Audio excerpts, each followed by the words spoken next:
당신만 그런 게 아닙니다. 지금 이 순간에도 수많은 70대 어르신들이 똑같은 고민을 혼자 끙끙 앓고 계세요. 자녀에게 말하기도 민망하고 친구들에게 털어놓기도 창피해서 그냥 속으로만 사귀시죠. 오늘 이 영상에서 그 고민들을 하나하나 꺼내드리고 현실적인 해결책까지 전부 알려드리겠습니다. 끝까지 함께 해주세요.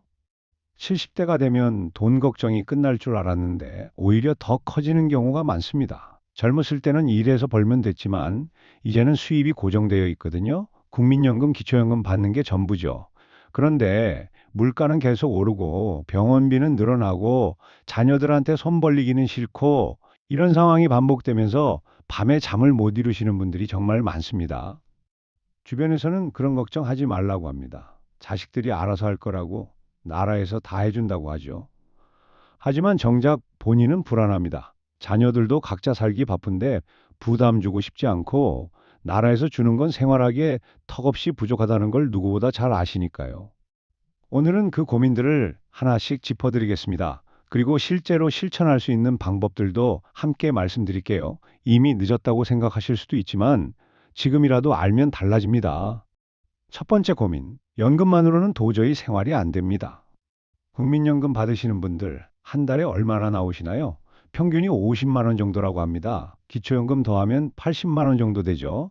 부부 합쳐도 150만 원 안팎입니다. 근데 한 달 생활비가 얼마나 드나요? 집 관리비만 해도 10만 원은 기본이고 식비 40만 원, 병원비 30만 원, 통신비 5만 원, 각종 공과금 10만 원, 이것만 해도 95만 원이 넘어갑니다. 예상치 못한 지출은 말할 것도 없고요.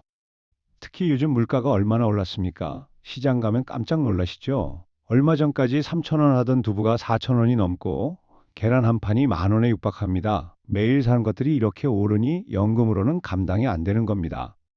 저축해 둔 돈을 조금씩 쓰고 계신가요? 그것도 불안하실 겁니다. 앞으로 얼마나 더 살지 모르는데 이렇게 쓰다가 돈이 바닥나면 어쩌나 하는 걱정이 드시죠? 통장 잔고를 볼 때마다 마음이 무거워집니다.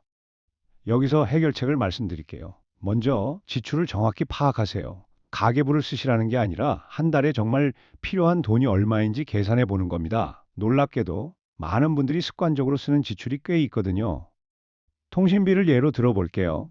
핸드폰 요금 월 5만 원씩 내고 계시다면 알뜰폰으로 바꾸면 2만 원대로 줄일 수 있습니다. 통화 품질도 똑같고요. 연간 30만 원 이상 절약되는 겁니다. 보험도 검토해 보세요. 젊었을 때 가입한 보험들 지금도 다 필요한가요?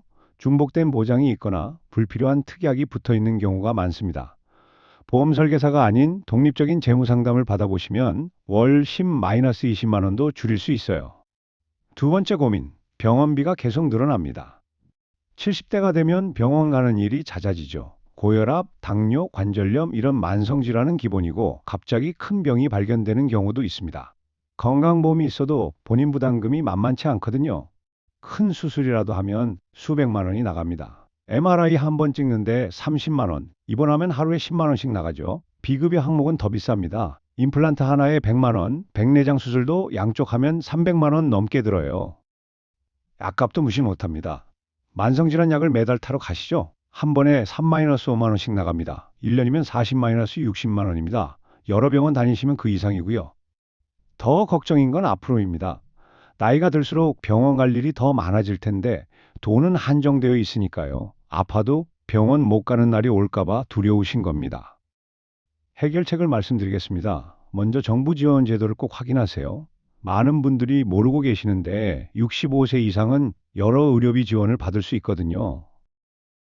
재난적 의료비 지원 제도를 아십니까? 소득 수준에 따라 다르지만 연간 의료비가 일정 금액을 초과하면 최대 3천만 원까지 지원받을 수 있습니다. 신청만 하면 되는데 모르고 계신 분들이 너무 많아요. 본인 부담상 한제도 있습니다. 1년 동안 낸 본인 부담금이 일정 금액을 넘으면 초과분은 건강보험공단에서 돌려줍니다. 소득에 따라 다르지만 대략 80-500만 원이 상한선이에요. 자동으로 환급되긴 하지만 확인해 보세요.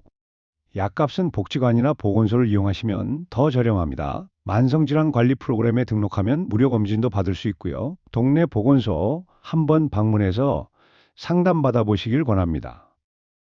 잠깐, 여기서 중요한 게 있습니다. 세 번째 고민입니다. 자녀한테 부담 주기 싫습니다. 이게 가장 큰 고민 아닐까요? 명절 때 용돈 받으면 고맙긴 한데 마음이 편치 않으세요. 자식들도 애들 키우고 집 사느라 빠듯한데 부모까지 챙겨야 하니 얼마나 힘들겠습니까? 말은 괜찮다고 하지만 속으로는 부담스러워할 거라는 생각이 드시죠. 그래서 아픈 것도 참고 필요한 것도 못 사고 자식들 만날 때도 조심스러워집니다. 밥 한 끼 얻어먹는 것도 눈치 보이고 병원 갈 일 생기면 혼자 해결하려고 애쓰죠. 더 힘든 건 나중입니다. 혹시라도 중병이라도 걸려서 간병이 필요하게 되면 어쩌나, 요양원 비용은 어떻게 마련하나, 이런 생각만 해도 가슴이 답답해집니다. 그렇다고 자식들한테 솔직하게 말하기도 어렵습니다. 걱정 끼치고 싶지 않으니까요. 그래서 혼자 끙끙 앓게 되는 겁니다. 이 문제는 어떻게 풀어야 할까요? 먼저 현실적인 대화가 필요합니다. 쉽지 않은 이야기지만 자녀들과 솔직하게 터놓고 얘기해 보세요. 지금 경제 상황이 어떤지, 앞으로 어떤 걱정이 있는지 말이죠. 오히려 숨기는 게 더 문제가 될 수 있습니다. 갑자기 큰 문제가 터지면 자녀들도 당황하거든요. 미리 얘기해 두면 함께 대책을 세울 수 있어요. 재산 목록을 정리해 두세요. 통장이 몇 개 있고, 보험은 뭐가 있고, 부동산은 어떻게 되는지, 이걸 자녀들이 알고 있으면 나중에 훨씬 수월합니다. 갑작스러운 일이 생겼을 때 당황하지 않고 대처할 수 있거든요. 기초연금이나 각종 복지 혜택을 최대한 활용하세요. 자녀에게 손 벌리기 전에 국가에서 주는 건 다 받는 겁니다. 부끄러운 일이 아니에요. 평생 세금 내며 사신 분들이니 당연히 받을 권리가 있습니다. 네 번째 고민, 금융 사기가 너무 무섭습니다. 요즘 사기꾼들 정말 교묘하죠. 은행 직원이라고 하면서 전화 와서 통장 비밀번호 알려달라고 하고 경찰이라면서 돈을 안전하게 보관해 주겠다고 합니다. 말투도 정중하고 그럴듯하게 얘기하니까 속을 수밖에 없어요. 주변에서도 피해 입은 분들 얘기 많이 들으셨을 겁니다. 평생 모은 돈 다 날린 분들, 자식들 물려줄 집까지 잃은 분들, 남의 일 같지 않으시죠? 특히 혼자 사시는 분들이 더 위험합니다. 외로움을 타고 접근하는 사기꾼들이 있거든요. 처음엔 친절하게 대해주다가 나중엔 투자하라고 돈 빌려달라고 합니다. 은행 가도 불안합니다. 요즘은 다 인터넷으로 하라고 하는데 기계 사용이 서툴러서 실수할까 봐 겁나죠. 그렇다고 매번 직원 찾아가자니 눈치 보이고요. 사기 예방법을 알려드릴게요. 첫째, 전화로 절대 비밀번호나 개인정보를 알려주지 마세요. 은행이든 경찰이든 공공기관은 전화로 그런 걸 절대 안 물어봅니다. 둘째, 모르는 번호는 받지 마세요. 중요한 전화면 메시지를 남기거든요. 받았다가 이상하면 바로 끊고 해당 기관에 직접 전화해서 확인하세요. 셋째, 큰 돈이 오가는 일은 혼자 결정하지 마세요. 투자하라고 하든 보험 들라고 하든 자녀나 믿을 만한 사람과 상의하세요. 급하게 결정해야 한다고 하면 99% 사기입니다. 넷째, 동사무소나 복지관에서 하는 금융교육에 참여하세요. 무료로 해주는 데가 많습니다. 최신 사기 수법도 알려주고 안전하게 금융 거래하는 법도 배울 수 있어요. 다섯 번째 고민, 디지털 시대에 뒤처진 것 같습니다. 요즘은 다 스마트폰으로 하죠. 은행 업무, 쇼핑, 병원 예약까지. 그런데 잘 모르니까 자꾸 손주들한테 물어봐야 하고 그것도 미안해서 못 물어보고 답답한 마음만 커집니다.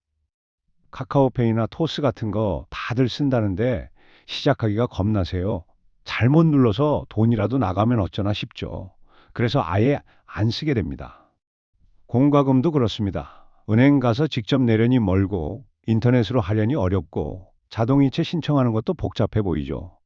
정부에서 주는 혜택도 온라인으로 신청해야 하는 게 많습니다. 그런데 어떻게 하는지 몰라서 못 받는 분들이 정말 많아요. 아까운 일이죠. 해결 방법이 있습니다. 먼저 가까운 복지관이나 도서관에 가보세요. 어르신들 대상으로 스마트폰 교육을 무료로 해줍니다. 또래분들과 함께 천천히 배우니까 부담도 없고요. 은행 앱 사용법은 은행 지점에 가서 직접 배우세요. 요즘은 어르신 전용 창구가 있는 곳도 많습니다. 직원이 천천히 하나하나 알려줍니다. 간단한 것부터 시작하세요. 카톡 보내기, 사진 찍기 이런 것부터 익숙해지면 점점 더 할 수 있는 게 늘어납니다. 서두르지 마시고 천천히요. 자녀나 손주들한테 부탁할 때는 구체적으로 물어보세요. 이거 어떻게 해보다는 이 버튼 누르면 되는 거 맞아처럼 명확하게요. 그럼 설명하기도 쉽습니다. 여섯 번째 고민, 노후 자금이 턱없이 부족합니다. 은퇴할 때는 충분하다고 생각했는데 막상 살아보니 모자랍니다. 기대 수명이 길어졌잖아요. 70대가 이제 시작이에요. 90세, 100세까지 산다고 하면 앞으로 20-30년을 더 살아야 하는데 돈이 부족한 겁니다. 예금 이자도 형편없죠. 은행에 1억 넣어도 연 2%면 200만 원, 세금 떼면 150만 원 정도밖에 안 됩니다. 한 달에 12만 원꼴이에요. 이걸로 생활이 되겠습니까? 그렇다고 원금 깨먹자니 불안하고 통장 잔고가 줄어드는 걸 보면 마음이 조급해집니다. 이러다가 돈 떨어지면 어쩌나 하는 걱정이 밤낮으로 따라다니죠. 재테크를 해볼까 싶어도 뭘 해야 할지 모르겠습니다. 주식은 위험하다고 하고 부동산은 이미 늦었다고 하고 괜히 잘못했다가 남은 돈마저 날릴까봐 손도 못 대고 있습니다. 현실적인 방법을 알려드릴게요. 먼저 영목이지를 고려해 보세요. 집이 있으시다면 좋은 방법입니다. 집을 담보로 매달 연금을 받는 건데 돌아가실 때까지 집에서 사실 수 있어요. 주택연금이라고도 하는데 3억짜리 집이면 부부 기준 월 100만 원 정도 받을 수 있습니다. 평생 받는 거고 집값이 떨어져도 상관없습니다. 자녀들한테 집을 물려주지 못하는 게 마음에 걸리시겠지만 요즘 자식들도 이해합니다. 예금만 하지 마시고 일부는 국채나 안전한 채권에 투자하세요. 은행 예금보다 이자가 조금 더 높고 원금 손실 위험도 거의 없습니다. 은행에 가서 상담받아 보시면 어르신 맞춤형 상품을 추천해 줍니다. 근로장려금이나 자녀장려금 같은 정부 지원금도 빠짐없이 신청하세요. 소득이 적으면 받을 수 있는 게 많거든요. 세무서나 동사무소에 가서 본인이 받을 수 있는 혜택이 뭐가 있는지 확인해 보세요.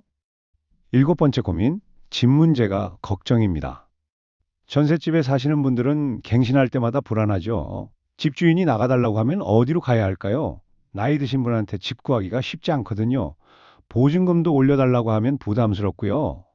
자가에 사시는 분들도 걱정은 마찬가지입니다. 집이 오래돼서 수리할 곳이 많은데 돈은 없죠. 보일러 고장 나면 몇백만 원, 방수공사하면 1,000만 원 넘게 듭니다. 혼자 사시기 힘들어지면 어쩌나 하는 생각도 드십니다.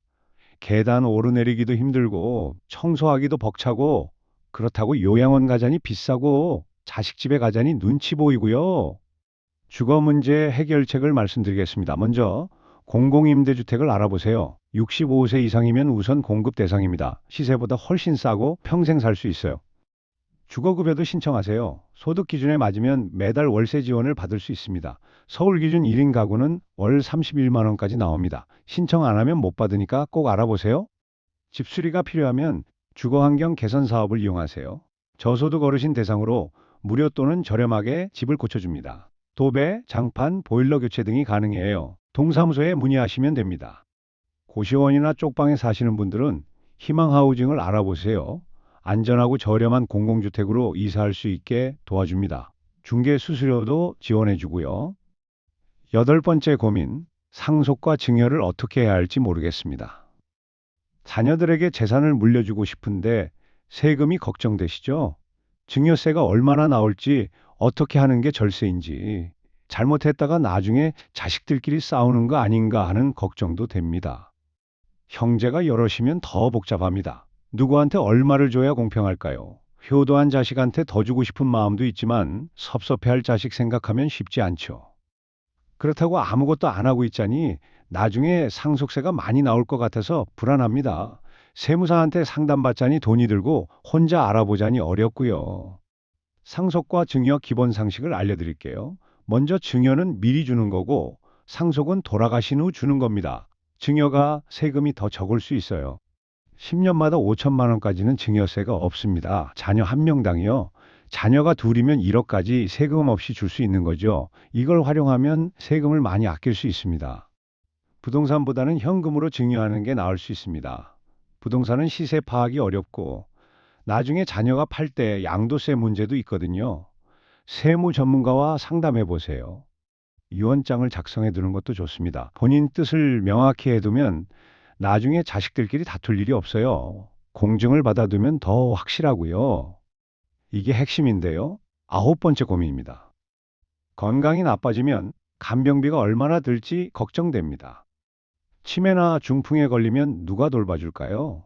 요양원 비용이 한 달에 150-300만 원씩 든다는데 그 돈을 어디서 마련하겠습니까? 자식들한테 맡기자니 부담스럽고 요양보호사 쓰자니 비싸고요. 장기 요양보험이 있긴 한데 그것만으로는 부족합니다. 본인 부담금도 있고 커버되지 않는 비용들이 많거든요. 병원비까지 더하면 감당이 안 됩니다. 혼자 사시는 분들은 더 불안하십니다. 쓰러지기라도 하면 누가 알아차릴까요? 며칠 동안 누워 있다가 발견되는 경우도 뉴스에서 봤죠. 남의 일 같지 않습니다. 간병 문제, 이렇게 대비하세요. 먼저 장기 요양 등급을 미리 알아두세요. 본인이 어느 정도 도움이 필요한지 판정받으면 정부 지원을 받을 수 있습니다. 등급에 따라 요양원 입소나 방문 요양 서비스를 저렴하게 이용할 수 있어요. 치매 검사는 정기적으로 받으세요. 보건소에서 무료로 해줍니다. 조기에 발견하면 진행을 늦출 수 있고 미리 대비할 수 있거든요. 돌봄 서비스를 알아보세요. 독거노인 대상으로 정기적으로 안부 전화나 방문을 해주는 서비스가 있습니다. 응급호출기도 무료로 제공하는 지역이 많아요. 간병보험을 들어두는 것도 방법입니다. 나이가 드신 만큼 보험료는 비싸지만 나중에 큰 부담을 줄일 수 있습니다. 자녀와 상의해서 검토해 보세요. 열 번째 고민, 물가가 너무 올라서 생활이 팍팍합니다. 시장 보러 가면 놀라실 겁니다. 작년보다 채소값이 거의 2배가 됐죠. 고기는 엄두도 못 내시고 생선도 비싸서 자주 못 사십니다. 공과금도 올랐어요. 전기세, 가스비, 고지서 받으면 한숨이 나오죠. 식당 밥값도 만만치 않습니다. 냉면 한 그릇이 10,000원이 넘고 삼겹살은 2인분에 30,000원이 훌쩍 넘어요. 외식 한번 하려면 마음 단단히 먹어야 합니다. 교통비도 부담입니다. 택시는 기본료가 4,000원 넘고 버스와 지하철도 어르신 무료가 아닌 시간대가 있죠. 병원 갈 때마다 교통비가 나가니 부담스럽습니다. 물가 대응법을 알려드릴게요. 전통시장을 이용하세요. 대형마트보다 20-30% 저렴합니다. 온누리 상품권을 사면 10% 할인도 받을 수 있어요. 카드나 계좌이체로 구매할 수 있습니다. 경로우대 할인을 꼭 활용하세요. 대중교통은 물론이고 영화관, 미용실, 식당 등에서도 할인받을 수 있는 곳이 많습니다. 계산할 때 물어보세요.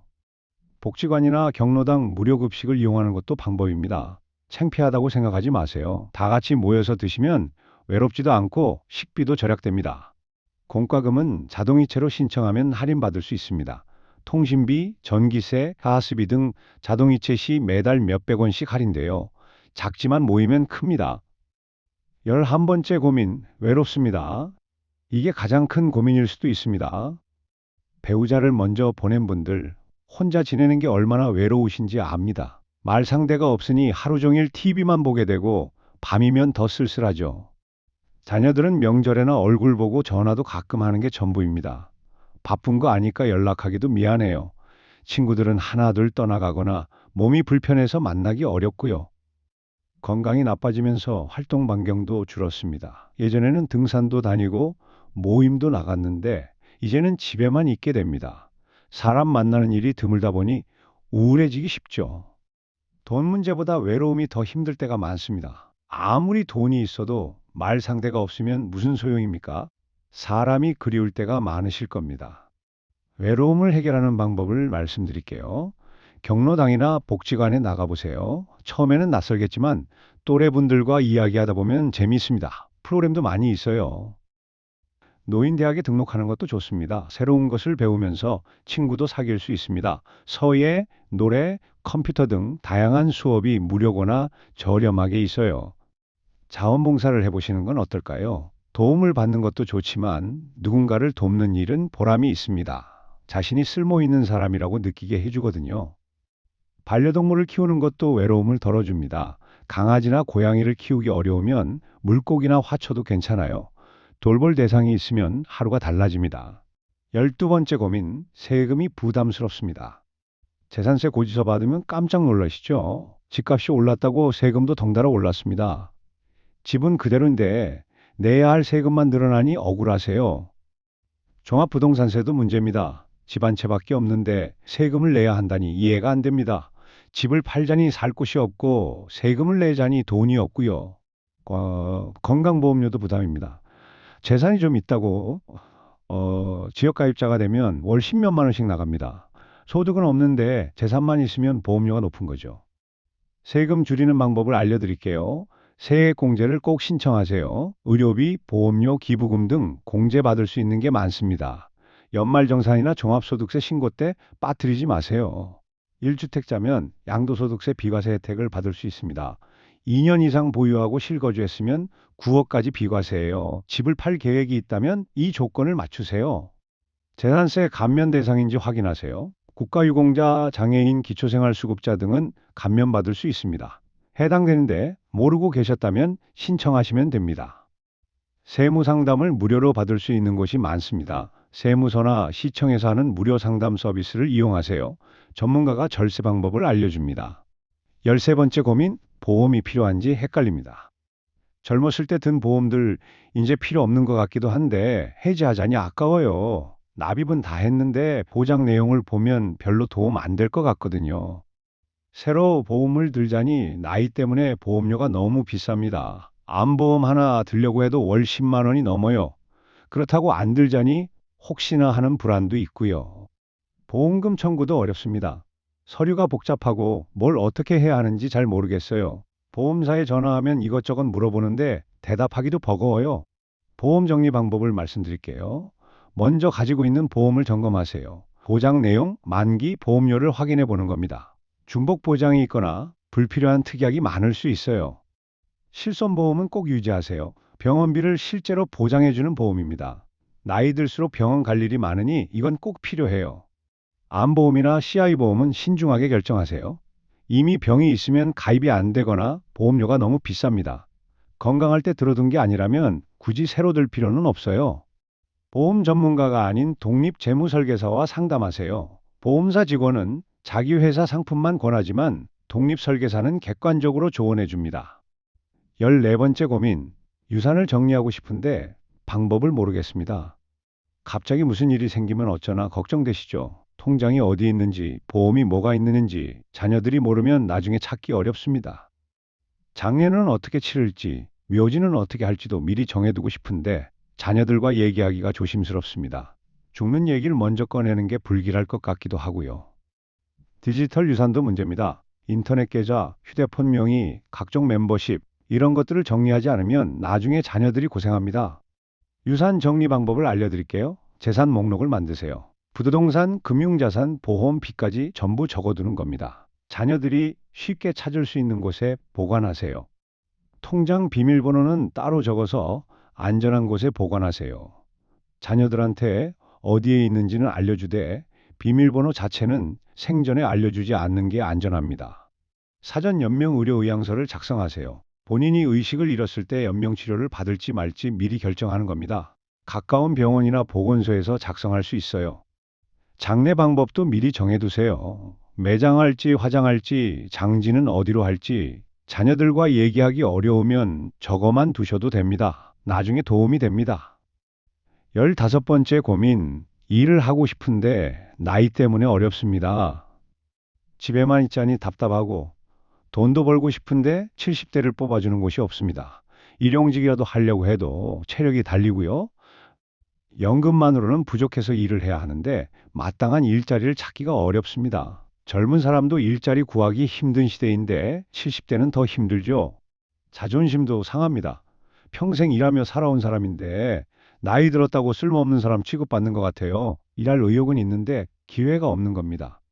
일자리 찾는 방법을 알려드릴게요. 노인 일자리 사업을 알아보세요. 정부에서 65세 이상 어르신을 위해 일자리를 제공합니다. 공익활동, 시장형, 취업 알선형 등 다양해요.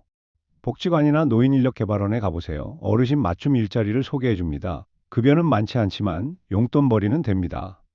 경력을 살릴 수 있는 일을 찾아보세요. 상담, 멘토링, 강의 같은 일은 경험이 많은 어르신이 오히려 유리합니다. 재능 나눔 프로그램도 있어요. 온라인 부업도 가능합니다. 리뷰 작성, 설문조사 같은 간단한 일로 용돈을 벌 수 있어요. 복잡한 컴퓨터 기술이 필요 없는 것부터 시작하세요. 자, 이제 정리해 드리겠습니다. 오늘 15가지 고민을 다뤘습니다. 연금 부족, 의료비 부담, 자녀에 대한 미안함, 사기 위험, 디지털 소외, 노후 자금, 주거 문제, 상속 고민, 간병비, 물가 상승, 외로움, 세금, 보험, 유산 정리, 일자리. 하나하나가 다 큰 문제처럼 느껴지시겠지만 해결 방법은 있습니다. 정부 지원 제도를 꼼꼼히 확인하시고 부끄러워하지 말고 도움을 요청하세요. 혼자 고민하지 마세요. 동사무소, 복지관, 보건소에 가서 상담받아 보시고 자녀들과도 솔직하게 대화하세요. 숨기는 게 오히려 나중에 더 큰 문제가 됩니다. 70대는 끝이 아니라 새로운 시작입니다. 지혜와 경험이 쌓인 나이죠. 돈 걱정 때문에 하루하루가 불안하시겠지만 오늘 말씀드린 방법들을 하나씩 실천해 보세요. 기초연금, 주거급여, 의료비 지원, 장기요양보험, 노인 일자리, 주택연금, 이런 제도들은 모두 어르신들을 위해 만들어진 겁니다. 권리이니까 당당하게 신청하세요. 절세 방법, 보험 정리, 유산 정리도 미루지 마시고 지금 시작하세요. 늦었다고 생각할 때가 가장 빠른 때입니다. 가장 중요한 건 건강입니다. 돈도 중요하지만 건강을 잃으면 아무 소용 없어요. 규칙적으로 운동하시고 정기검진 받으시고 친구들 만나서 웃으며 사세요. 외로움은 사람을 아프게 합니다. 혼자 집에만 계시지 말고 밖으로 나가세요. 경로당, 복지관, 공원 어디든 좋습니다. 사람들과 어울리면 마음도 밝아지고 정보도 많이 얻으실 수 있어요. 오늘 이 영상이 조금이나마 도움이 되셨기를 바랍니다. 70대의 금융 고민 더 이상 혼자 앓지 마세요. 해결 방법은 있고 도움을 줄 사람들도 많습니다. 당신은 소중한 분입니다. 평생 일하며 가족을 돌보고 나라를 위해 헌신하신 분들이잖아요. 이제는 당신을 위한 시간입니다. 정부와 사회가 마땅히 도와드려야 합니다. 내일부터 하나씩 시작해 보세요. 동사무소에 전화 한 통 하는 것부터요. 받을 수 있는 혜택이 있는지 물어보세요. 그게 첫걸음입니다. 힘내세요. 당신은 혼자가 아닙니다.